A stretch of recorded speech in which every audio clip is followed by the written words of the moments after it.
Okay, awesome. So, and and one of my favorite people to listen to and watch and get motivated by is Gary Vee. And Gary Vee loves to say, get yourself out there on as many platforms as you can, and really just put yourself out there.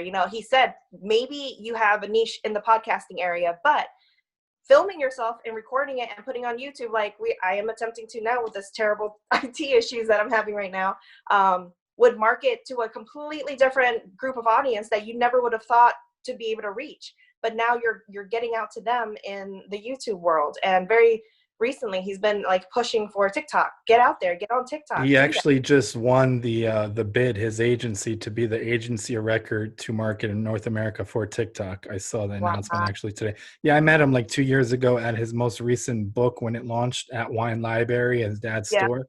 So I Hmm. briefly talked to him. He signed the book and stuff like that. But Yeah. I would say, other than the scale at which he is now, we're Uh-huh. coming from similar backgrounds. He's from Eastern Europe, came here, Yep. while it was still the Soviet Union, several years before I did, but Uh-huh. still kind of that immigrant journey and that kind of grit into pursuing Exactly. what you hope to do.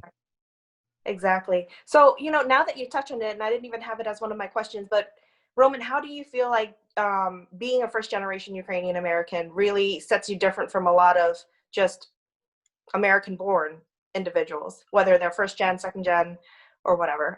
How do you feel that that's differentiated and separated you from the pack?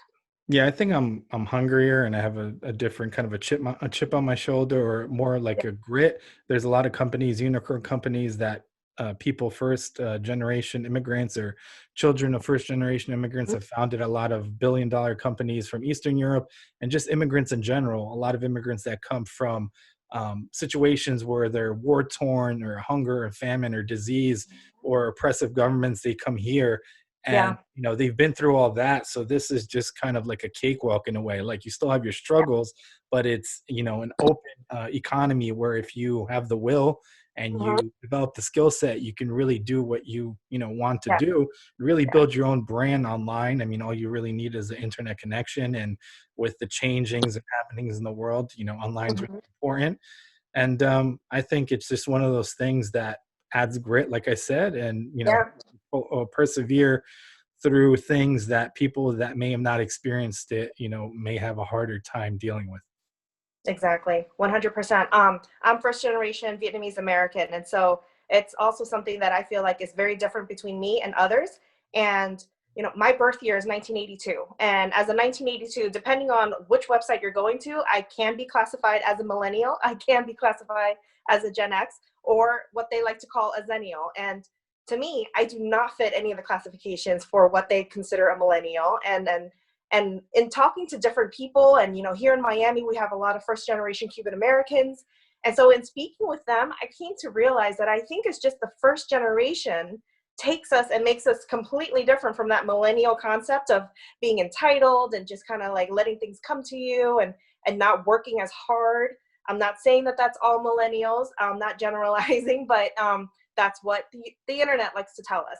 And so I feel like there is that difference in hunger. And one of my other guests that I've had on, her name is Lena Lang, and she's actually a Ukrainian Canadian, and so she speaks about, as immigrants we are always looking for greener pasture, and that couldn't be more true. It's something that my parents have always sought out, coming from Vietnam and being refugees and coming from a war-torn country. My father was a soldier, allies with the American and the South Vietnamese army, and so just kind of all these different backgrounds that my parents came from, and the stories they have to tell and share, and continually beat us down with these reminders that if we didn't make it here to the US, this is where you would be now. So be grateful for where you are, and then continue to push forward and do better than what we could have ever imagined. And so 100% being first generation is makes us very different. Not saying that second, third, fourth, fifth generation is any different, because my husband's family has been here since the 1600s, before America was America, like the USA. And so, but it's just, I think the culture, culturally he came from the Southwest, very family oriented, very, also very driven, and everything too. So it changes and it differs between where you're living society wise, but then I do think that that first generation thing gives us that little extra oomph.